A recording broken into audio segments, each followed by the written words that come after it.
మనం చెప్పుకోవాలి, మనం మాట్లాడాలి. మన కార్యకర్తలు ఒక చర్చ నడుస్తుంది. నాకు తెలుసు, చాలామందిని కలిసారు. అలా గతంలో మన అర్హులైనా మన వాళ్ళకి ఇవ్వలేదు పెన్షన్, అది ఏదోటి మీరు చేయాలని కోరటం జరిగింది. అది ఇప్పుడు మే జూన్ మాసంలో పూర్తి చేస్తాం. జూలై మాసం నుంచి అర్హులందరికీ పెన్షన్లు ఇచ్చే బాధ్యత మన ప్రభుత్వం తీసుకుంటుందని ఈ సభాముఖం మీకు తెలుపుతున్నాం. కొత్త రేషన్ కార్డులు కూడా ఇవ్వాలి. గతంలో మన కార్డులే కట్ చేశారు, మన సానుభూతి పరుల కార్డు కట్ చేశారు. దానివల్ల మనకు రావాల్సిన సంక్షేమ కార్యక్రమాలు ఆగిపోయినాయి. ఆ కార్యక్రమాన్ని కూడా ఇప్పుడు మనం శ్రీకారం చుడుతున్నాం. అన్న క్యాంటీన్ ప్రారంభించాం. గుంతలు చాలా మేరకు మనం పూడ్చడం జరిగింది. వచ్చే 2 నెలల్లో అన్నదాత సుఖీభవ తల్లికి వందనం కూడా మన ప్రభుత్వం అందజేయబోతుందని ఈ సభాముఖ కార్యకర్తలందరూ నేను తెలుపుతున్నాం. గతంలో కూడా సంక్షేమం చేశాం, గతంలో కూడా అభివృద్ధి చేశాం. కానీ 1989లో కూడా ఓడిపోయాం, 2004లో ఓడిపోయాం, 2019లో ఓడిపోయాం. పార్టీ ఆవిర్భావం దగ్గర నుంచి కేవలం ఒకే ఒకసారి 2 టర్మ్లో కంటిన్యూస్గా కొట్టాం. అది 1999లో. దానికి ఒక కారణం ఉంది. ఆ జబ్బు పేరేంటో తెలుసా? అలక. ఏంటది? అలక. ఒక కుటుంబంలో మనందరం ఉంటాం. ఆ కుటుంబంలో మనం అనుకున్న నిర్ణయాలు అవ్వకపోవచ్చు. అలాగే ఒకరోజు పడుకుంటాం, కానీ 2వ రోజు మనం అందరం కూర్చుని భోజనం చేసుకుంటాం, కలిసికట్టుకు వెళ్తాం. పార్టీ కూడా అంతే. నేను పార్టీ ఆవిర్భావ సభలో నేను మాట్లాడా. ఆనాడే చెప్పా, జగన్ గారితో ఎంత పోరాడానో 3 రెట్లు ఎక్కువ నేను తెలుగుదేశం పార్టీలో పోరాడుతున్నాను చెప్పా. ఆనాడే చెప్పా, పార్టీలో సంస్కరణలు తీసుకురావాలంటే నేను చాలా కష్టపడుతున్నా అని చెప్పా. సో పార్టీలో అనేక నిర్ణయాలు తీసుకుంటాం, పాలిట్ బ్యూరోలో అనేక నిర్ణయాలు తీసుకుంటాం. నేను అనుకున్న నిర్ణయాలే అయి ఉండకపోవచ్చు. అయినా కూడా గౌరవ జాతీయ అధ్యక్షుల వారు పాలిట్ బ్యూరో కలిసికట్టుగా నిర్ణయం తీసుకున్నప్పుడు శిరసు వంచి అమలు చేస్తాను. ఒకవేళ ఆ నిర్ణయం మన సిద్ధాంతాలు కానివ్వండి, కార్యకర్తలకు విరుద్ధంగా ఉంది, వ్యతిరేకంగా ఉందనుకుంటే నేను ఇంట్లో పడుకోను, మాట్లాడతా, సీనియర్ని కలుస్తా, జూనియర్ని కలుస్తా. లేదు ఇది కరెక్ట్ కాదేమో, ఏదోటి చేయాలి, దీన్ని ఎట్ట చేయాలి రాబోయ్ అని మాట్లాడతా. ఇది మీరందరూ తెలుసుకోవాల్సింది, మనందరం నేర్చుకోవాల్సింది. అంతేగాని పరుపాటును వెళ్ళి అలాగే ఇంట్లో పడుకుంటే 2019 నుంచి 24 వరకు చూసాం ఎంత ఇబ్బంది పడ్డామండి. చంద్రబాబు నాయుడు గారిని బయటికి రానిలేదు. చంద్రబాబు నాయుడు గారిని 53 రోజులు జైలుకి పంపించారు. మీ లోకేష్ పైన 23 కేసులు పెట్టారు. ఆనాడే చెప్పారు, తగ్గేదే లేదురా భయ్. ఆనాడే చెప్పా, జగన్ గారు ఎన్ని కేసులు పెడతారో పెట్టుకోండి, ఆ కాగితం మడిచి ఎక్కడ పెడతాడో కూడా పెట్టుకోండి అని చెప్పా. పెట్టారు, ఇబ్బంది పెట్టారు, సత్యాన్ని ఇబ్బంది పెట్టారు. పల్లన్న ఏకంగా కమర్షియల్ కాంప్లెక్స్ ఉంటే గాజువాకలో బుల్డోజర్లు పెట్టి కొట్టేశారు. అయినా ఎక్కడ పోలా. సమస్యలు ఉంటాయి. మన ఇల్లు 5 మంది మేము దేవాంశ్ కూడా కలిసి, నేను అనుకుంది ప్రతి దేవాంశ్ చేస్తాడా? మీరే చెప్పండి. ఈరోజు పిల్లలు వింటారు అంత ఈజీగా. అయినా ఈ సందర్భంగా 2 సార్లు నేను మాడతా. అదేవిధంగా బాబు గారితో నేను మాడతాను. అమ్మతో యుద్ధం కూడా చేస్తాలే, అమ్మే కదా, పర్లేదు చేస్తా. ఎందుకంటే అంతా చర్చించాలి, మాట్లాడాలి. సో నేను కూడా ఇక్కడ ఉన్న కార్యకర్తలు కోరేది అదే. ఏదో అయిపోయిందని మనం అధైర్యపడతాం కాదు, ఏదో అయిపోయిందని ఇంట్లో పడుకుంటాం కాదు. నమ్ముకున్న దానికోసం మాట్లాడాలి, చర్చించాలి.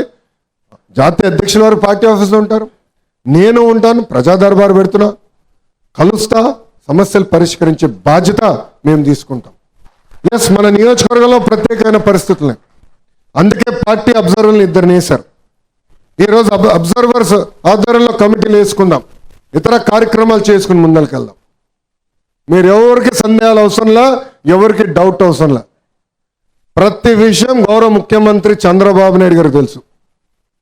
ప్రతి నెల ఆయన ప్రతి నియోజకవర్గం రివ్యూ చేస్తున్నారు. ప్రతి నెల ప్రతి మంత్రిని గౌరవ ముఖ్యమంత్రి గారు లంచ్ పెట్టి కలుస్తున్నారు, భోజనం పెట్టి కలుస్తున్నారు. నేను అనగాని సత్యప్రసాద్ గారు కలిసినప్పుడు ఆయన కిందున్న నియోజకవర్గాల వారిగా చదివింపించారు. ఏం జరుగుతుంది, ఇక్కడ ఏం చేయాలి, అక్కడ ఏం చేయాలని. గౌరవ ముఖ్యమంత్రి గారు ఏదో అక్కడ ఉన్నారు, ఆయన తెలియదు అనుకుంటాం, చాలా పొరపాటు. ఈరోజు చంద్రబాబు నాయుడు గారు జిల్లాకి వెళ్ళినప్పుడు, ఆ నియోజకవర్గం వెళ్ళినప్పుడు కూడా కార్యకర్తలు సమావేశం పెట్టుకుంటున్నారు. కార్యకర్తలతో మాట్లాడిన తర్వాతనే మళ్ళీ తిరిగి అమరావతి కూడా వస్తాం జరుగుతుంది. ఇది దయచేసి ఇక్కడున్న కార్యకర్తలందరూ గుర్తుపెట్టుకోవాలని నేను మిమ్మల్ని అందరూ కోరుకుంటున్నాను. కలిసి మాట్లాడదాం, మన సమస్యలు మనం పరిష్కరించుకుందాం. అలక మనకు వద్దు. ఆ జబ్బుకి పర్మనెంట్ రేడియేషన్ ఇవ్వాలి మనం. అది ఈ రోజు నుంచి మొదలు పెట్టండి అని మిమ్మల్ని అందరినీ నేను కోరుకుంటున్నాను. ఇంకో పక్కన మనకి మహానాడు కార్యక్రమం కూడా వస్తుంది, పవిత్రమైన కార్యక్రమం దానికి. దాని తర్వాత కడపలోనే బహిరంగ సభ కూడా ఏర్పాటు చేసుకుంటున్నాం. దాని ముందల నియోజకవర్గంలో కుటుంబ సాధికార సారథి, క్లస్టర్ యూనిట్ బూత్ కమిటీలు, నియోజకవర్గం మండల కమిటీలు అన్నీ పూర్తి చేసుకోవాల్సిన అవసరం ఉంది. అది అయిన తర్వాతనే పార్లమెంట్ కమిటీలు, రాష్ట్ర కమిటీ మనం ఏర్పాటు చేసుకుంటాం జరుగుతుంది. మహానాడు లోపల పూర్తి చేయాలనేది గౌరవ జాతీయ అధ్యక్షుల వారు, రాష్ట్ర అధ్యక్షుల వారు పల్లా శ్రీనివాస్ గారు మనందరికీ ఆదేశాలు జారీ చేస్తాం జరిగింది. మనందరం సైదుగా పనిచేసి ఇది పూర్తి చేయాలని ఇక్కడ ఉన్న కార్యకర్తలందరినీ, నాయకులు నేను కోరుతాం జరుగుతుంది. మనందరం కలిసికట్టుగా పనిచేయాలి, కలిసికట్టుగా ముందరికెళ్ళాలి. ఇంకో పక్కన మనకి మిత్రపక్షాలు, జనసేన పార్టీ అయి ఉండొచ్చు, భారతీయ జనతా పార్టీ కూడా అయి ఉండొచ్చు. ఆనాడే చెప్పాం, రాష్ట్రం కోసం కేంద్రంలో మనం భాగస్వామ్యం అవుతున్నాం, రాష్ట్రం కోసం ఎన్డీఏలో మనం చేరుతున్నాం, రాష్ట్ర ప్రయోజనాల కోసమే మనం కూటమిలోకి వెళ్తున్నాం అని గౌరవ ముఖ్యమంత్రి గారు కూడా చెప్తాం జరిగింది. దాంట్లో భాగంగా మీరు చూస్తే ఆంధ్ర రాష్ట్ర ప్రజలు కోరిన అన్ని కోరికలు ఈరోజు కేంద్ర ప్రభుత్వం, ప్రత్యేకంగా మన గౌరవ ప్రధానమంత్రి గారు నమో గారు కోరికలన్నీ తీర్చడం జరుగుతుంది. మీరు ఒక పక్కన చూస్తున్నారు, భారతదేశం వ్యాప్తంగా ఉక్కు ఫ్యాక్టరీలన్నీ ప్రైవేటీకరణ జరుగుతున్నాయి. కానీ ఆంధ్రులు అడిగినందుకు విశాఖ ఉక్కు ఫ్యాక్టరీ ప్రైవేటీకరణ జరగకుండా చేస్తున్నారు. అమరావతి మీద చాలా మందికి అపోహలు ఉంటే మొన్న ప్రధానమంత్రి గారు వచ్చి అపోహలన్నీ తొలగించేశారు. మనం కడుతున్నాం, మనమే అమరావతి కడుతున్నాం అని తెలుగు భాషలో నమో గారు చెప్తాం జరిగింది. ఇంకో పక్కన పవన్ అన్న కూడా పంచాయతీరాజ్ గ్రామీణాభివృద్ధి శాఖ మంత్రిగా ఒక విప్లవం తీసుకురావాలి, కార్యక్రమాలు చేయాలి. ప్రతి గడపకి ఏదైతే హామీ ఇచ్చామో, కుళాయి ద్వారా నీరు అందిస్తామని చెప్పామో ఆ హామీ నిలబెట్టుకోవాలని అన్న ఒక పక్కన పనిచేస్తున్నారు.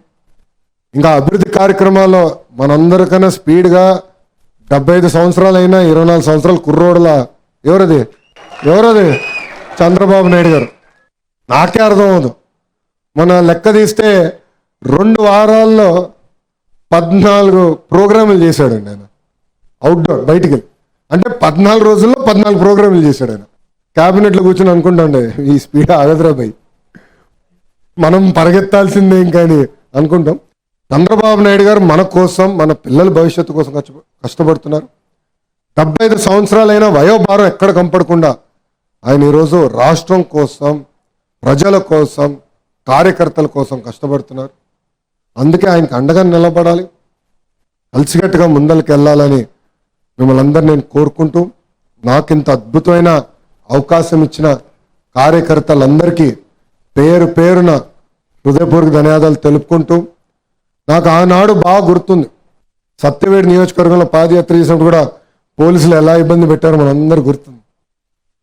గురించి స్టూల్ బిక్కుని వెళ్ళిపోయారు, స్వామి ఇక్కడనే మా భాష ఉండాలి, ఎక్కడున్నావా భాష, ఒక చేయి పైకెత్తు. భాషని ఏకంగా ఆనాడు నా సౌండ్ బాక్స్ పట్టుకున్నాడు, స్పీకర్ పట్టుకున్నాడు, నేను మైక్ పట్టుకుని మాట్లాడుతుంటే ఏకంగా భాషని కొట్టారు. ఈరోజు అదే పోలీస్ సోదరులు మనకు సెల్యూట్ కొడుతున్నారు. అదే ప్రజాస్వామ్యం గొప్పతనం.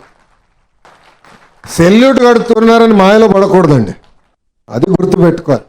నేను ఈరోజు ల్యాండ్ అయిన తర్వాత అన్నకు ఫోన్ చేసి చెప్పిన కార్లో ఉంటే, అన్న ఎస్పీ గారికి ఫోన్ చేసి చెప్పండి, ఇంతమంది భద్రతా సిబ్బంది నాకు అవసరం లేదులే స్వామి, పాదయాత్రలోనే ఎవడేం చేయలేదు, అప్పుడు ఎవరు ఇవ్వలేదు, నాకు ఎవడేం చేయలేదు, ఇమ్మీడియట్గా చెప్పండి ఎస్పీ గారికి, వాళ్ళు రిటర్న్ చేయమని హాయిగా ప్రశాంతంగా కార్యకర్తలు నన్ను కలవనియండి, నా కార్యక్రమం నన్ను చేయనియండి అని చెప్తాం జరిగింది. అది మనం మర్చిపోకూడదు. అధికారంలో ఉంటూ ప్రతిపక్షంలో ఉన్నట్టు వ్యవహరించాలి, ప్రజలకి దగ్గర అవ్వాలి, ప్రజల సమస్యలు తెలుసుకోవాలి, ప్రజల సమస్యలు పరిష్కరించే వరకు మనం పోరాడాలి. తేలిగ్గా అన్నీ రావండి. ఈరోజు విద్యాశాఖ మంత్రిగా అనేక కార్యక్రమాలు చేస్తున్నా, సంస్కరణలు తీసుకొస్తున్నా, సంఘాలతో చర్చిస్తున్నా, అన్నీ అయిన తర్వాత మనం చేయగలుగుతున్నాం. మనందరం అనుకున్న దానికి మాట్లాడాలి, చర్చించాలి, అప్పుడే సాధించగలుగుతామని మీ అందరూ తెలుపుకుంటూ నాకు ఇంత అద్భుతమైన అవకాశం ఇచ్చిన తెలుగుదేశం పార్టీ కార్యకర్తలందరికీ పేరు పేరున నా హృదయపూర్వక ధన్యవాదాలు తెలుపుకుంటూ థ్యాంక్ యూ.